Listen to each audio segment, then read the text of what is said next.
Hi పిల్లలు, ఈరోజు ఇంకో కొత్త స్టోరీ తెలుసుకుందామా? ఒక చిన్న అందమైన గ్రామం ఉండేది.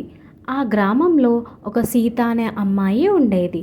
సీత చాలా తెలివైన అమ్మాయి, చాలా మంచి పాప. ఆమె అందరితో చాలా ప్రేమగా మాట్లాడేది. కానీ సీతకి ఒక ప్రత్యేకమైన హాబీ ఉండేది.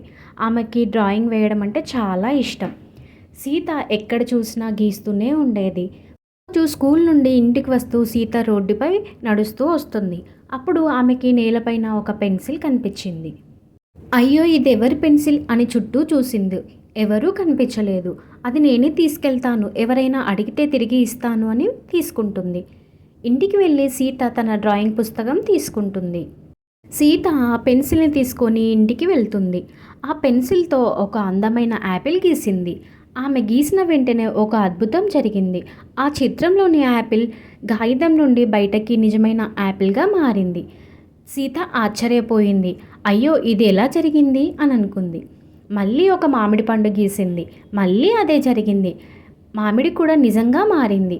సీత చాలా సంతోషపడింది. ఇది సాధారణ పెన్సిల్ కాదు, ఇది మాయా పెన్సిల్ అని అర్థమైంది. అప్పటి నుంచి సీత ఆ పెన్సిల్తో చాలా మంచి పనులు చేయాలని నిర్ణయించుకుంది. మరో రోజు స్కూల్ నుండి వెళ్తూ సీత రోడ్డు పక్కన ఒక చిన్న పాపను చూసింది. ఆ పాప ఏడుస్తూ కనిపిస్తుంది. ఎందుకు ఏడుస్తున్నావని సీత అడుగుతుంది. ఆ పాప చెప్తుంది, నాకు చాలా ఆకలిగా ఉంది, మా ఇంట్లో ఆహారం లేదు అని చెప్తుంది. నాకు తినడానికి ఏమైనా ఇస్తావా అక్క అని అడుగుతుంది. అప్పుడు సీత వెంటనే ఒక కాగితం తీసుకొని ఆహారం గీస్తుంది. అది వెంటనే భోజనంగా మారిపోతుంది. అది తీసుకొని ఆ సీత ఆ పాపకి ఇస్తుంది.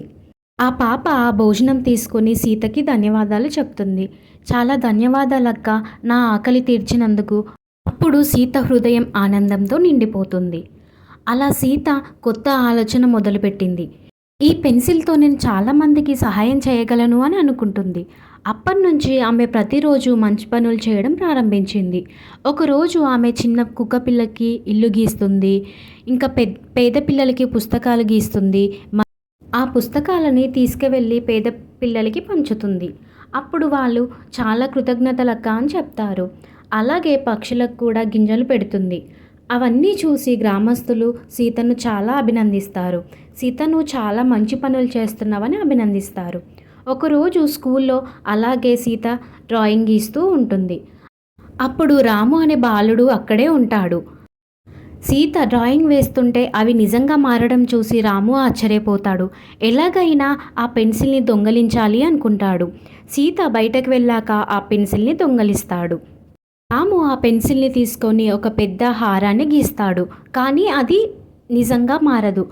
ఆశ్చర్యపోతాడు. ఏమీ జరగలేదు. రాము కోపంగా మరిన్ని బంగారం గీస్తాడు. అయినా నిజం జరగలేదు. ఆ పెన్సిల్ నుంచి ఒక చిన్న వెలుగు వచ్చి ఒక మృదువైన స్వరం వినిపిస్తుంది. ఈ మాయా పెన్సిల్ మంచి మనసున్న వాళ్ళకు మాత్రమే పనిచేస్తుంది అని చెప్తారు. రాము అర్థం చేసుకుంటాడు.